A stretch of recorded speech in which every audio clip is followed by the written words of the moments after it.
Oi pessoal, hoje eu estou de volta para falar um pouco mais sobre o livro Pais e Mães Conscientes.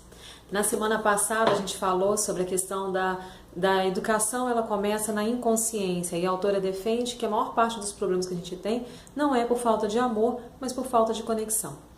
Bom, para quem não me conhece, meu nome é Ana Lúcia, eu sou coach parental do Núcleo Você Desenvolvimento Humano.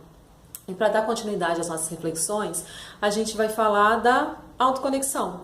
A autora defende o seguinte: para que eu possa me conectar com o outro, eu preciso me conectar comigo. E isso, para mim, faz todo sentido. Não sei para você. Então, deixa seu comentário aqui embaixo, conta pra gente se faz sentido isso para você. Bom, ela reflete na seguinte direção: a gente copia um modelo tradicional de educação hierarquizado verticalmente, onde o adulto é o maior e sabe mais, logo é ele quem está no controle. Ela critica muito esse modelo, mais adiante a gente vai falar sobre isso. E aí ela defende o seguinte: a gente copia algo que a gente conhece. E a gente nem se questiona se funciona ou não para nossa família, se é saudável esse tipo de relação, se é bom para mim, se é bom para o meu filho. Enfim, a gente não se questiona. E por que a gente não se questiona? Ela fala muito da questão do ego e esclarece que ego, que ela se refere, é a nossa autoimagem. Que essa autoimagem é construída na infância com base na opinião dos outros. E isso é muito nítido. Eu vejo muito no consultório o quanto que as pessoas às vezes se privam por conta do que o outro vai pensar. Do quanto que as pessoas às vezes vivem frustradas porque vivem um personagem que não são elas mesmas. E a autora traz muito isso, Essa autoimagem é uma sobreposição de quem eu sou na essência. A essência, ela não tem limite, ela é livre. A autoimagem é que é limitadora. A autoimagem é que sabota a gente, é que limita a gente.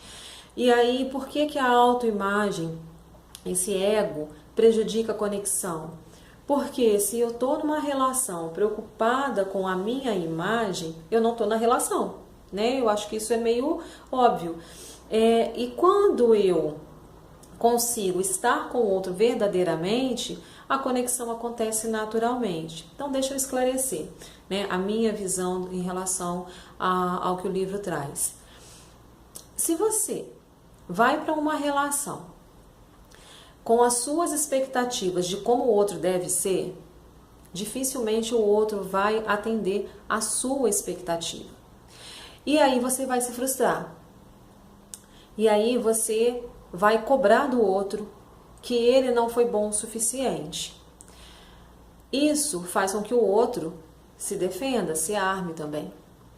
Então, não dá liga a relação, Às vezes a gente cria um transtorno, a gente sofre, mas a gente sofre porque o outro não me ama, porque o outro não fez aquilo que eu esperava que ele fizesse. Então, eu não estou enxergando o outro, eu estou na minha fragilidade.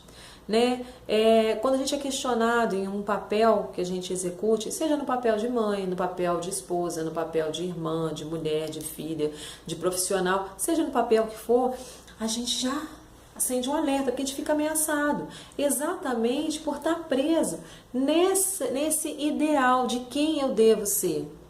Por estar preso naquela estrutura egóica da minha autoimagem com base na opinião do outro. Por isso que eu acho esse livro tão fantástico, porque o que ela traz não funciona só para as relações parentais, não funciona só para a relação pai, mãe, filhos, para a educação dos filhos. O que ela traz é significativo para a gente refletir sobre as nossas relações de maneira geral. Mas trazendo para a questão da parentalidade, da criação, da educação dos filhos, o que ela propõe? Se eu estou preocupada com a minha autoimagem, se eu me vejo diante de uma situação, por exemplo, uma pirraça do meu filho, gente, quem gosta de passar por uma situação dessa? Acho que ninguém. É no mínimo desagradável, é no mínimo irritante uma criança fazendo pirraça. Mas como eu me sinto tão ameaçada por ser questionada no meu papel de mãe. Quando uma criança faz pirraça, eu fico extremamente preocupada com a minha imagem.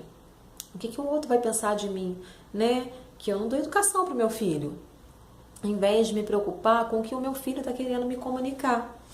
Então, eu saio da relação com o meu filho e fico preocupada com a minha imagem, já que eu estou no topo da cadeia, sou eu quem devo controlar a situação e o meu filho está fazendo pirraça, as pessoas vão pensar que eu não cumpro bem o meu papel.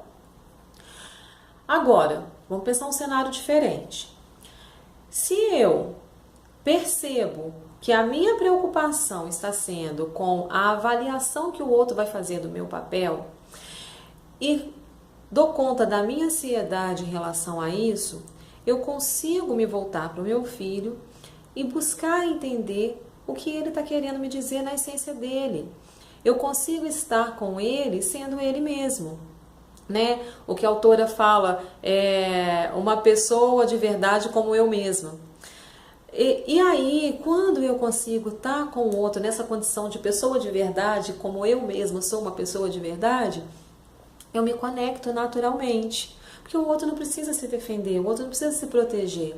Eu tô com ele, eu não tô com a minha ansiedade. Então eu tô enxergando aquela pessoa, né? E lembrando que se tratando do filho, o pai e a mãe são figuras de extrema importância.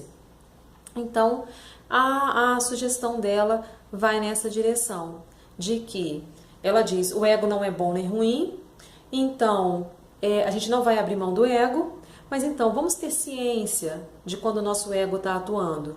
Porque tendo ciência disso, eu consigo estar inteira na relação. E eu acho isso fantástico, porque isso, gente, é para qualquer tipo de relação.